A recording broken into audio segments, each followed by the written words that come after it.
नमस्कार। एक शब्द है ब्रह्मचर्य। सुना तो हम सब ने है ना? पर क्या इसका मतलब सिर्फ शादी ना करना है या इसके पीछे कोई बहुत बड़ा राज छुपा है? हमारी अपनी एनर्जी को, हमारी लाइफ फोर्स को कंट्रोल करने का राज। चलिए आज मिलकर इसी गुत्थी को सुलझाते हैं। तो सबसे पहला और सबसे जरूरी सवाल यही उठता है कि आखिर ये ब्रह्मचर्य है क्या? इसका असली मतलब क्या है? हमारी आज की ये पूरी बातचीत, ये पूरी पड़ताल इसी एक सवाल के इर्द गिर्द घूमेगी। देखिए, ज्यादातर लोग क्या सोचते हैं कि ब्रह्मचर्य मतलब बस शादी नहीं करनी, एक बहुत ही सख्त नियम। पर असल में इसका असली मतलब कहीं ज्यादा गहरा है। इसका मतलब है सही ढंग से जीना और अपनी सबसे कीमती चीज, अपनी एनर्जी पर पूरी मास्टरी हासिल करना। यह कोई बाहर से थोपा हुआ नियम नहीं है, बल्कि यह तो एक ऐसा अनुशासन है जो अंदर से आता है। तो चलिए अब इस कॉन्सेप्ट के बिल्कुल सेंटर में चलते हैं। असल में ब्रह्मचर्य है क्या? ये हमारी लाइफ फोर्स, हमारी जो जीवन ऊर्जा है ना, उससे मैनेज करने का एक साइंस है, एक आर्ट है। तो फिर इसकी एक प्रॉपर डेफिनेशन क्या होगी? देखिए, ब्रह्मचर्य का मतलब है अपनी हर तरह की एनर्जी को, चाहे वो फिजिकल हो, मेंटल हो या फिर स्पिरिचुअल हो, उसे बचाना और फिर उसे किसी बड़े, किसी ऊंचे मकसद की तरफ मोड़ देना। मतलब ये कुछ रोकने या दबाने के बारे में है ही नहीं, ये तो अपनी पूरी की पूरी ताकत को एक सही डायरेक्शन देने के बारे में है।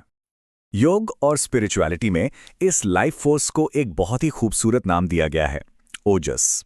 जरा सोचिए, यही वो पावरफुल एनर्जी है जिसे बचाने और बढ़ाने पर ब्रह्मचर्य की पूरी प्रैक्टिस टिकी हुई है। कहते हैं ना, हमारी इम्यूनिटी, चेहरे का तेज, दिमाग की क्लैरिटी, इन सब की जड़ यही ओजस है। इसको ना एक एनर्जी बैंक अकाउंट की तरह समझिए। हमारी पांचों इंद्रियां हैं ना, आंख, कान, नाक, जबान और स्किन, ये वो रास्ते हैं जहां से हमारी एनर्जी दिन रात खर्च होती रहती है। अब ब्रह्मचर्य की प्रैक्टिस क्या करती है? वो हमें सिखाती है कि इन खर्चों पर लगाम कैसे लगानी है, ताकि हम अपनी एनर्जी को बचा सके और फिर उसे एक तेज दिमाग या स्पिरिचुअल ग्रोथ जैसी चीजों में इन्वेस्ट कर सकें, जिससे हमें जिंदगी में जबरदस्त रिटर्न्स मिले। अच्छा, तो सवाल ये उठता है कि ये सब होगा कैसे? इसका जवाब है, इसकी शुरुआत होती है हमारे मन से, हमारे दिमाग से। तो आइए अब देखते हैं कि मन को कंट्रोल करने के लिए, उसे साधने के लिए कौन कौन सी प्रैक्टिस जरूरी है। यहाँ कुछ बहुत ही पावरफुल तरीके बताए गए हैं। सबसे पहला, अपने विचारों को हमेशा प्योर और पॉजिटिव रखना। दूसरा, रेगुलरली खुद को चेक करना कि भाई मेरे दिमाग में चल क्या रहा है। फिर अच्छी इंस्पायर करने वाली किताबें पढ़ना, मंत्र जाप करना और रोज थोड़ा समय ध्यान के लिए निकालना।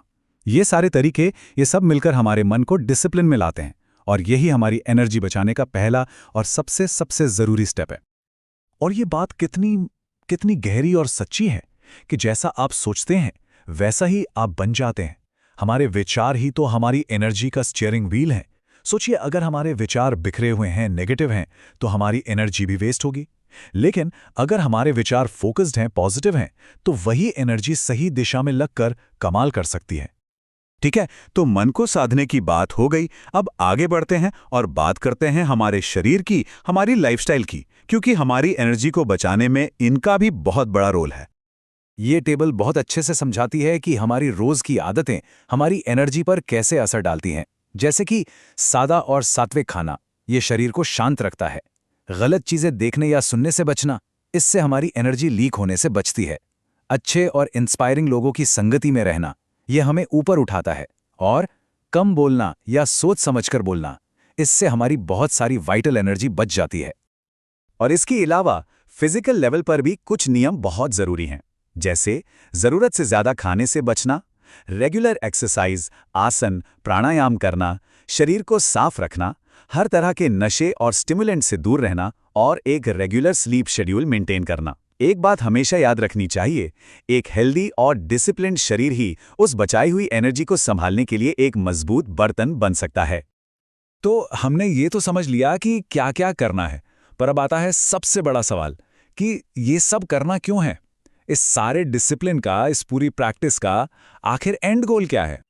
और इस प्रैक्टिस के जो फायदे हैं ना, वो सच में कमाल के हैं।